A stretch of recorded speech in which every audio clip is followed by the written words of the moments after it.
अब मंदिर में बैठे रहो। शिवपुराण ये भी नहीं करे कि 24 घंटा तुम जल लेकर मंदिर के अंदर बैठे रहो। यहाँ तो शिवपुराण ने कहा एक लोटा जल, बोल बम का नारा है, श्री शिवाय। यहाँ शिवपुराण ने ये नहीं कहा आपसे कि आप मंदिर में 1000 लोटा जल चढ़ाओ, मंदिर में बैठे रहो, 2 दिन तक बैठे रहो, 24 घंटा बैठे रहो, आधा घंटा बैठे रहो। ये शिवपुराण नहीं कहता। शिवपुराण ये बोली नहीं। शिवपुराण तो कहती है कि तुम्हारे पास में जितना समय मिले और जब समय मिले और जैसा समय,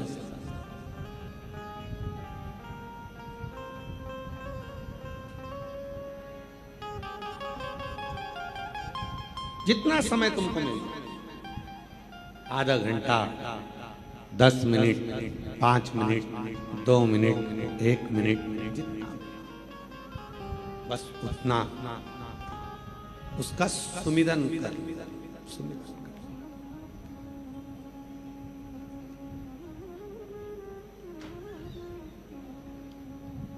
और देख लिया संसार हमने, देख लिया सब मतलब के यार हमने देख लिया। झूठे नाते झूठे रिश्ते, झूठे नाते झूठे रिश्ते, अरे झूठा है संसार हमने देख लिया। सब मतलब के यार हमने देख लिया, देख लिया संसार हमने देख लिया। शिव पुराण ये नहीं कहती कि तुम 4 दिन तक मंदिर के अंदर बैठे रहो, 4 घंटे तक मंदिर के अंदर बैठे रहो, 15 दिन तक मंदिर के अंदर बैठे रहो, 8 घंटा मंदिर के अंदर बैठे रहो। शिव पुराण तो कहती है कि अगर आधी में पुनियाद एक क्षण भी आप शिव के पास बैठे रहो, बस उतना बहुत।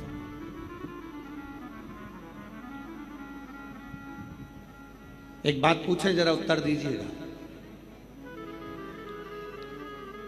घर बनवाते हो, कमरे बनवाते हो, रसोई घर बनवाते हो, किचन बनवाते हो, लेट बाथ बनवाते हो, स्टोर रूम बनवाते हो, गेस्ट रूम बनवाते हो, घर में हॉल भी बनवाते हो। बोलो बनाते हो कि नहीं बनाते? जम के तो बोलो जरा, आवाज नहीं आई, बोलो बोलो। बनवाते हो ना हॉल? गेस्ट रूम बनवाया, अपना रूम बनवाया, बच्चों का रूम बनवाया, किचन बनवाया, रसोई घर बनवाया, लेट बाथ बनवाए, स्टोर रूम बनवाया, और उसी मकान में एक हॉल भी बनवाया। हॉल का के लिए बनवाया? जब सबके रूम थे, अपने अपने रूम थे, घूम फिर कर आओगे, अपने रूम में जाओगे, तो फिर हॉल की जरूरत क्यों पड़ गई? पर घर के अंदर एक हॉल का होना इसलिए जरूरी है कि घर में जब सारे लोग आए और उस हॉल में बैठे, तो उस हॉल में बैठकर अपन एक दूसरे का हाल जान सकें कि किसके मन में क्या चल रहा है, किसको क्या तकलीफ है, किसको क्या जरूरत है, उसके भीतर के भाव को जान सकें, तो समझ लो कि हाल बनवाना हमारा सार्थक हुआ।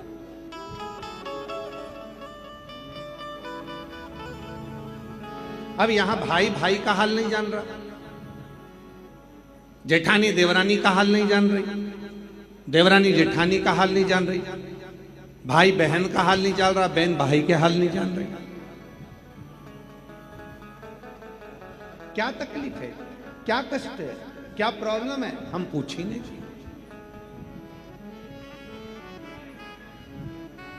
हमने जाना ही नहीं। भटिंडा में ये कथा नहीं होती, पर यहाँ के मेयर श्री पदमजीत सिंह जी मेहता जब भी कहीं जाते तो वहाँ की जितनी माताएं, जितनी उन जीजियाँ, जितनी मेरी बहनें उनको मिलती तो वह एक ही बात पदमजीत सिंह मेहता जी से कहती, मेयर साहब से कहती कि 2 बार कथा करवा ली, एक बार और सुनवा दो शिव पुराण।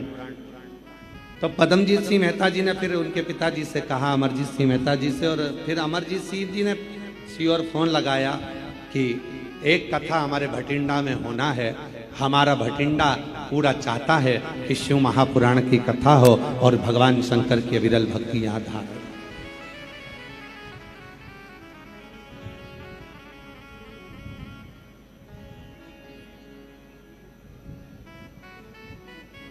और एक सही राजनेता का स्वभाव ऐसा ही होना चाहिए, एक सही व्यक्ति का स्वभाव ऐसा ही होना चाहिए कि उसके मन में सबके प्रति, सबके दिल की बात, सबके हृदय की बात, सबके चित्त की बात, सबके स्वभाव की बात, सबके मन की बात उस तक पहुंचे।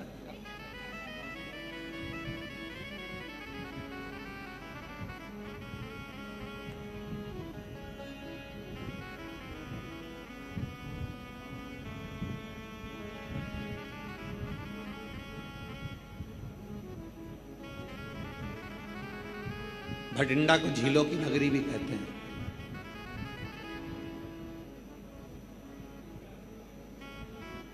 भटिंडा को गुरु गोविंद सिंह जी की भी भूमि भी कहते हैं।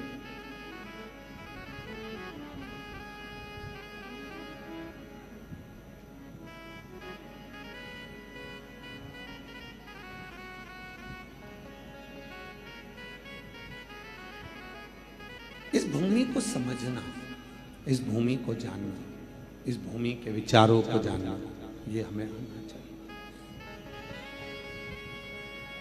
शिव महापुराण की कथा कभी नहीं कहती कि सुमिरन 24 घंटे का करो कि 8 घंटे का करो कि 10 घंटे का करो। शिव पुराण तो कहती है आदि में पुनियाद। बहुत देवराज नाम का ब्राह्मण चोरी का धन लेकर शिवालय में पहुंच जाता है, शरीर में ताप पड़ता है, बुखार आता है, ठंड लगती है और वो शंकर जी के मंदिर में एक दीवार से चिपक कर बैठ जाता है। उसका शरीर कांप रहा है, उसका शरीर कांप।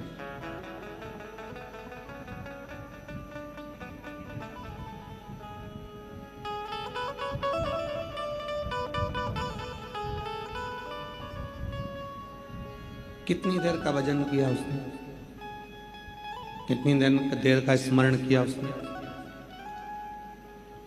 24 घंटे का भजन देवराज नाम के ब्राह्मण ने नहीं किया, 8 घंटे का भजन देवराज नाम के ब्राह्मण ने नहीं किया। केवल एक क्षण देवराज नाम के ब्राह्मण बैठकर शिव कथा को अपने कानों से श्रवण कर लिया और उतनी देर में भगवान देव अधिदेव महादेव की करुणा हो गई और देवराज भगवान शिव के धाम चला गया। 2 क्षण। और भाग्यशाली आप सब जितने भटिंडा के इस पवित्र प्रांगण में बैठकर शिव महापुराण की कथा को श्रवण कर रहे हो, आप सब किस्मत भाग्यशाली। मेरे भोले बाबा ने अगर तुमको यहाँ बुलाया है, मेरे शिव जी ने अगर आपको यहाँ पर आमंत्रित करा है, मेरे शंकर भगवान की कथा श्रवण करने के लिए, मेरे बाबा की कथा श्रवण करने के लिए अगर आप यहाँ पहुंचे हो तो 3 महीना इंतजार करना। मेरा भोला बाबा आपकी क्या प्रदान करेगा कि उसके ऊपर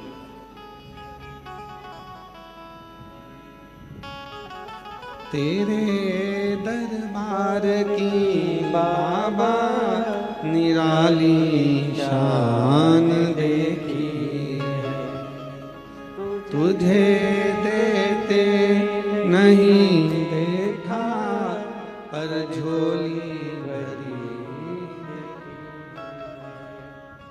मुख दुनिया मोड़ेगी बाबा तू मुखड़ा मोड़े, मुख दुनिया मोड़ेगी बाबा तू मुखड़ा मोड़े। मेरी लगी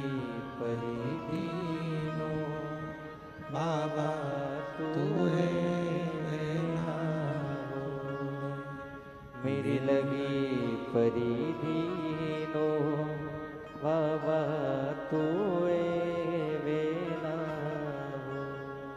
मुख दुनिया मोड़ेगी बाबा तू मुखड़ा मोड़े मुख दुनिया मोड़ेगी बाबा तू मुखड़ा मोड़े मेरी लगी परिधीनो बाबा तूए वेला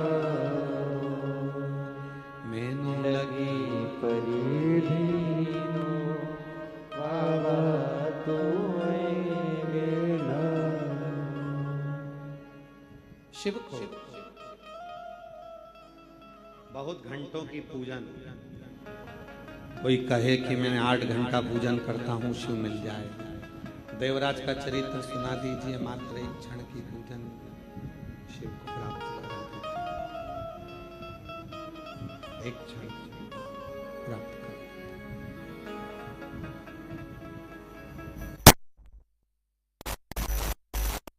घंटा 20 घंटा 14 घंटा 13 घंटा 10 घंटा 12 घंटा बैठ गए सुमिरन करने, मन ही नहीं लग पाया तो शिव कैसे मिले? फिर भगवान भोलेनाथ मिले तो मिले कैसे?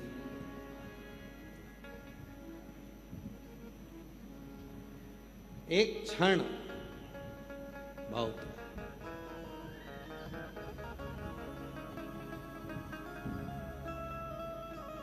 जन्म होता है, बच्चे का प्रसव होता है, मृत्यु होती है, जन्म में जितना समय लगता है शादी में उससे दुगना समय लगता है, और मृत्यु में सबसे कम समय लगता है। हिचकी आई और एक में तो प्राण छोड़। सबसे कम समय लगने वाला अगर कुछ है तो मौत है, मृत्यु।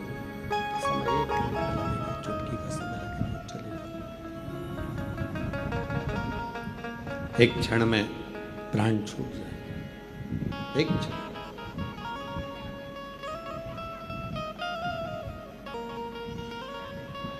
बस जैसे मौत को आने में एक क्षण लगता है, अगर दिल से देव अधिदेव महादेव को पुकार लिया जाए तो मेरे शंकर को आने में भी केवल एक क्षण लगता है, एक क्षण,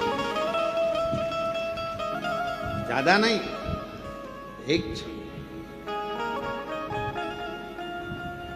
क्यों प्रदोष का व्रत आता है? क्यों शिवरात्रि आती है? क्यों सोमवार आता है? क्यों अमावस्या आती है? क्यों पूर्णिमा आती है? इसलिए रोड पर चलते चलते चलते चलते स्पीड ब्रेकर आता है। स्पीड ब्रेकर क्यों आता है? कि अपनी स्पीड को थोड़ा धीमा कर लो, स्लो कर लो,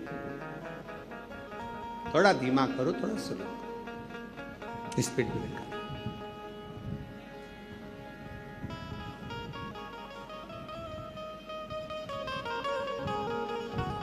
बीच बीच में पुलिस वाले भी खड़े रहते हैं, सीट बेल्ट लगाओ, हेलमेट लगाओ, सीट बेल्ट बांधो, हेलमेट लगाओ।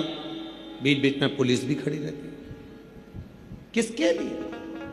तुम्हारे लिए। पुलिस अगर बोल रही है कि सीट बेल्ट लगाओ तो इसमें फायदा किसका है? तुम्हारा। हेलमेट लगाओ, इसमें फायदा किसका है? तुम्हारा। इसमें फायदा है किसका? स्पीड ब्रेकर बीच में आए, फायदा किसका? तुम्हारा। थोड़ी स्पीड थोड़ा स्लो करो जिससे आप अपनी मंजिल तक पहुंच सकें।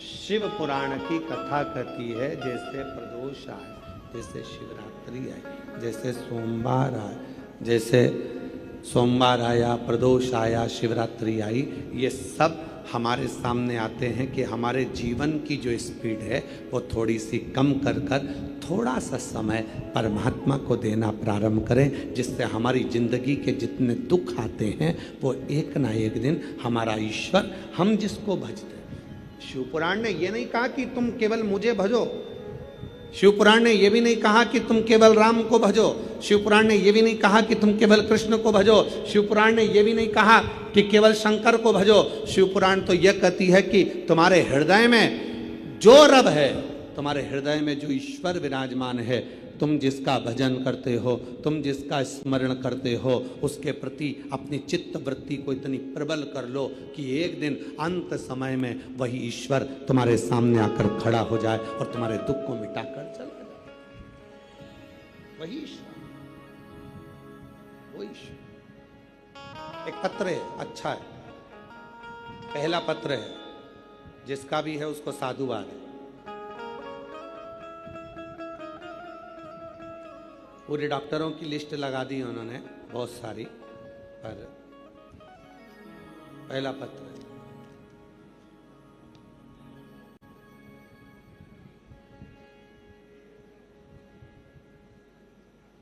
मेरा नाम सरिता रानी।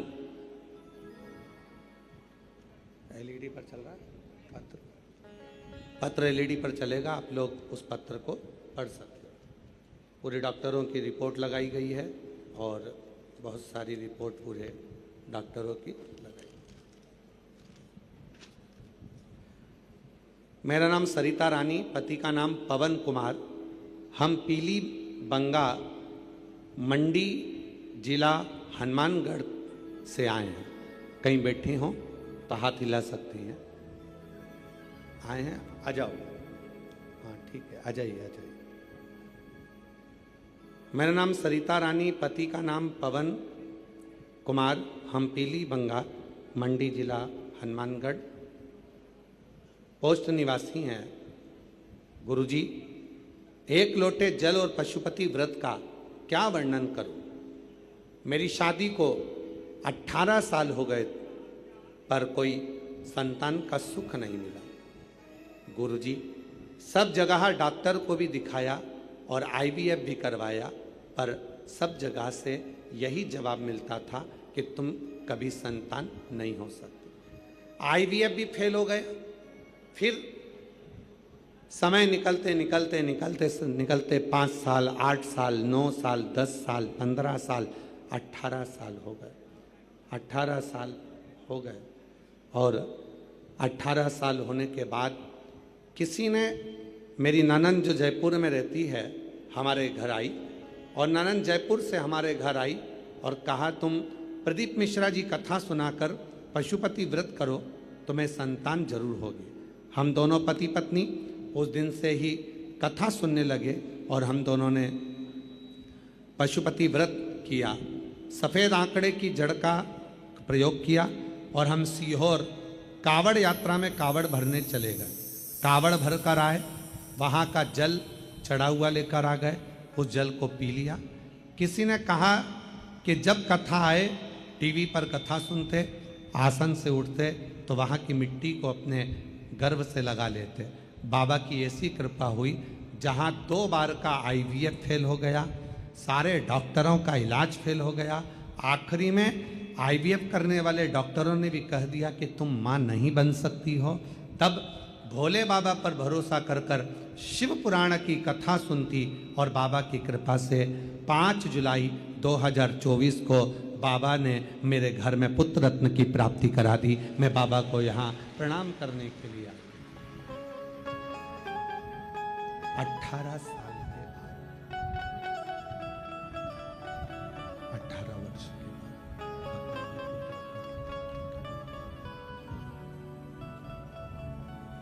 18 वर्ष के बाद पूरी लिस्ट लगाई है डॉक्टरों की कि इतनी बड़ी लिस्ट डॉक्टरों की है। सारे कागज लगाए। मेरा नाम सरिता रानी, पति का नाम पवन कुमार। हम पीली बंगा मंडी जिला हनुमानगढ़ के रहवासी। हनुमान क्या दिया? जब 2 बार का आईवीएफ फेल हो गया डॉक्टरों ने भी जवाब दे दिया कि अब तुम मां नहीं बन सकती। तब आखिरी में शिव की शरण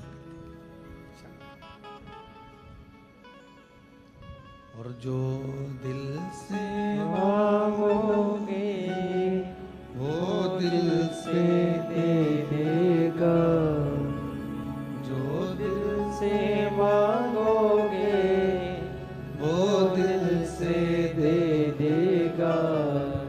मेरा भोला भंडारी है, मेरा भोला भंडारी है, खाली झोली भर देगा। मेरा भोला भंडारी है, खाली झोली भर देगा। मस्तक पे चंदा है, उजियारा है, उजियारा कर देगा। मेरा भोला भंडारी है, मेरा भोला भंडारी है, खाली झोली भर देगा। मेरा भोला भंडारी है, खाली झोली भर देगा। शिव की कृपा, शंकर की करुणा, उसकी उदारता, उसकी दया जब तक नहीं होती तब तक जीवन का कोई दुख मिट नहीं सकता, कोई तकलीफ मिट नहीं सकती।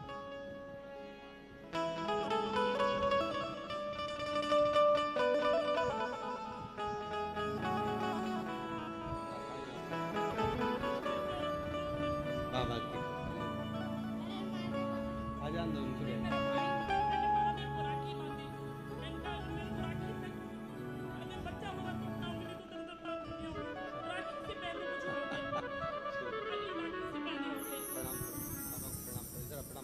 प्रणाम करो बाबा को, बाबा को प्रणाम करो।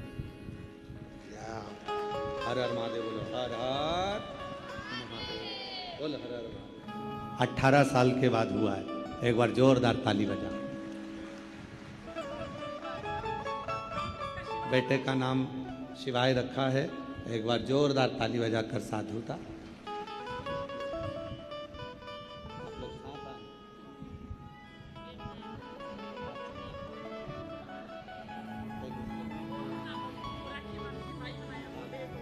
दीदी कह रही हैं कि शिव जी को राखी बांधकर बोला था कि तू सबको देता है।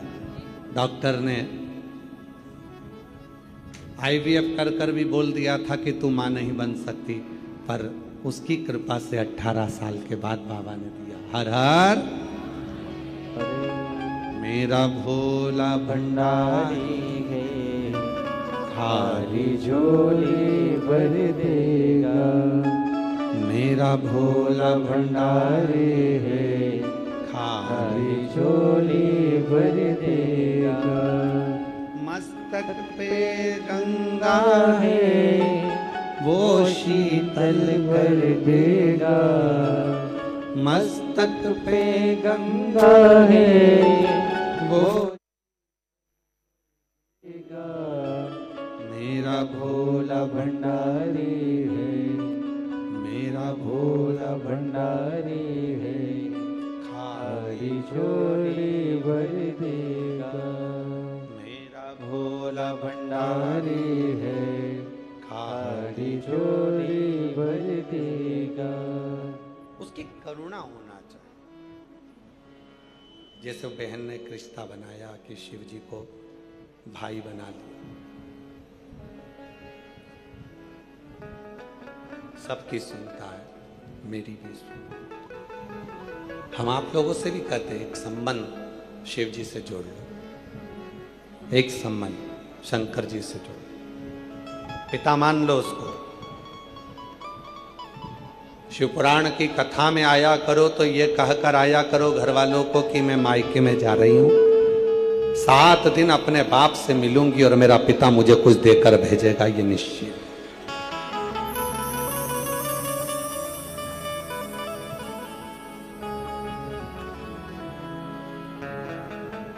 पहले दिन ही इतने सारे पत्र आए हैं कि ये पहले दिन के पत्र देखो आप, पहले दिन ही इतने पत्र हैं कि इनको पढ़ना ही मुश्किल है। 7 दिन तो बाकी है और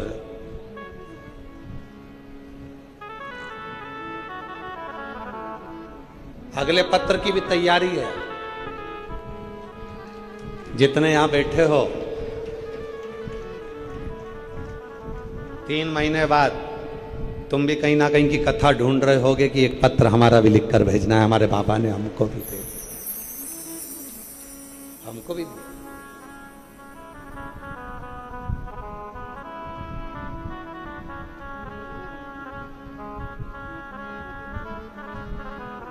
और बिना उसकी कृपा के कुछ मिल नहीं सकता।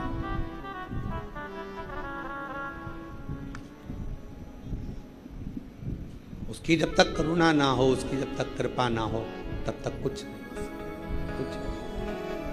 तेरी कृपा बिना नहीं एक भी अनु लेते हैं श्वास, तेरी कृपा से तनु तनु। बखान क्या करूं मैं राखों के ढेर का, चपटी भभूत में खजाना कुबेर का।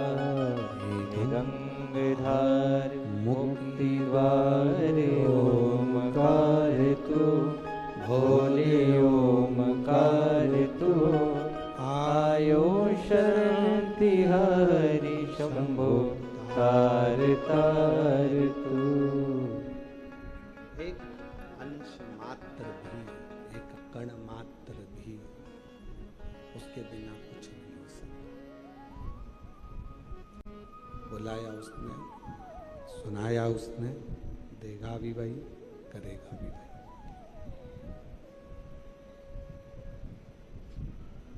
बहुत देवराज नाम के ब्राह्मण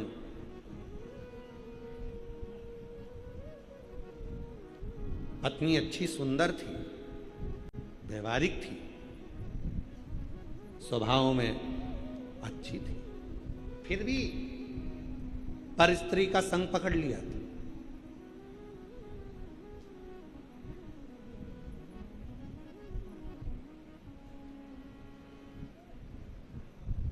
दुनिया में ऐसे कई लोग हैं जिनको घर की दाल पसंद ही नहीं आवे, ढाबे की ही दाल पसंद करते हैं। घर में स्वच्छता से बना हुआ भोजन पसंद नहीं आता और बाहर का भोजन पसंद करते हैं।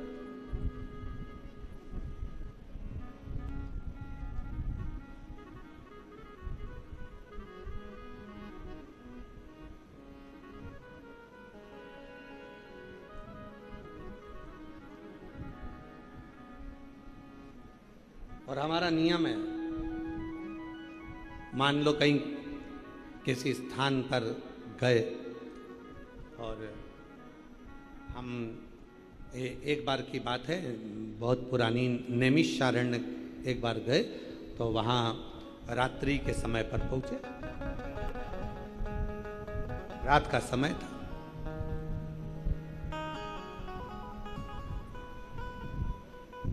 अब नैमिषारण्य बहुत छोटा सा क्षेत्र है, छोटी छोटी दुकानें, गुमठी, जहाँ भोजन बनता, पर रात के 11:30 बजे सारी दुकानें बंद हो गई, सारा मार्केट बंद हो गया, रूम मिल गया बस वहाँ जाकर रह।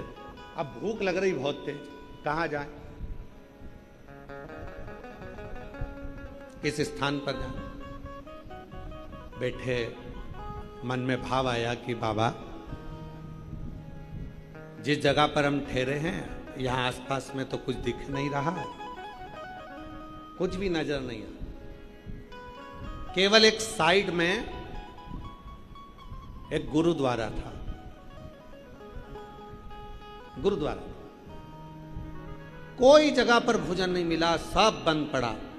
रात 11:30-12 बजे की बात, गुरुद्वारा दिखा, साथ में कुछ लोग भूखे भी थे, तो हमने कहा चलो, भोलेनाथ जी ने मार्ग बताया है, सामने गुरुद्वारा आया है और भगवान शिव की बड़ी कृपा है। जिन गुरु नानक देव जी ने नामदेव जी महाराज के सम्मुख में बैठकर शंकर जी के मंदिर को नामदेव जी की भक्ति और गुरु नानक देव जी की भक्ति ने मंदिर को पलट दिया था, वो मंदिर आज भी महाराष्ट्र में औंडा नागनाथ के रूप में विराजमान है। तो वो गुरु नानक देव जी की इस पवित्र आनंदमय गुरुद्वारे का दर्शन हो रहा है। चलो, अब तो गुरु नानक देव जी ही अपने बच्चों को भोजन कराए। चलो जरा, शिव का नाम लिया, गुरुद्वारे में पहुंच गए। नैमिषारण्य का गुरुद्वारा, दरवाजा बंद था, आवाज लगाई, खोला, अंदर गए। अंदर जाकर हम नहीं बोले, एक शब्द भी हमने नहीं कहा कि हमको भूख लगी है, या हमारे साथ में जो 8 लोग हैं 10 लोग हैं इनको भूख लगी है। हम बस अंदर गए और अंदर जाने के बाद में तुरंत अंदर से एक भाई आया और वो सिख भाई आकर कहता है, लंगर चखोगे? लंगर चखोगे? सबका मुख उसी को देख रहा था कि ना जाने किस वेश में नारायण मिल जाए, आज मेरा बाबा सामने। लंगर चखोगे? तुरंत गरम गरम फल के सब्जी ला कर दिया, लंगर चखा, भरपेट भोजन कर कर चल दिया। कोई दूसरा नहीं, हृदय, चित्त, विश्वास, भरोसा दृढ़ होता है तो शिव जरूर किसी ना किसी। घर में पत्नी बड़ी सुंदर है देवराज ब्राह्मण की, बच्चे भी बड़े अच्छे, स्वभाव भी अच्छा, सब कुछ अच्छा, पर फिर भी देवराज ब्राह्मण दूसरी स्त्री के चक्कर में पड़ गए, दूसरी नारी के चक्कर में फंसा। वो दूसरी रानी ने कहा, नारी ने कहा कि मुझे रानी के गले का हार ला कर दो। रानी के चोरी करा, हार लाया, पर स्त्री को दिया। देने के लिए लेकर आ रहा था और रास्ते में राजा के दूत पीछे पड़ गए और ये मंदिर में जाकर छुप गया। मंदिर आज तक पत्नी ने कुछ नहीं मांगा, तो भी पत्नी बुरी थी, और वो जो पर स्त्री थी वो मांगती रही तो भी वो अच्छी लग रही थी। ये दुनिया की रीत है, दुनिया की। पराया धन और पराई नारी एक दिन बर्बाद कर कर ही रखती है, बर्बाद। पराया धन भी बर्बाद कर देगा और पर नारी भी बर्बाद। इसलिए भोलेनाथ जी से कहा करो, भगवान शंकर के मंदिर में जाया करो तो शिव जी से प्रार्थना करा करो, मेरे भाग्य का देना, मेरा देना, मेरे परिवार के भाग्य का देना, मुझे दूसरे का धन नहीं चाहिए। ये दूसरे का धन आएगा तो डॉक्टर में लग जाएगा, दूसरे का धन आएगा पुलिस में लग जाएगा, दूसरे का धन आएगा कहीं गलत जगह चले जाएगा, दूसरे का धन आएगा तो कहीं ना कहीं गलत संगत में लग जाएगा। मुझे नहीं चाहिए, मेरा खुद का धन,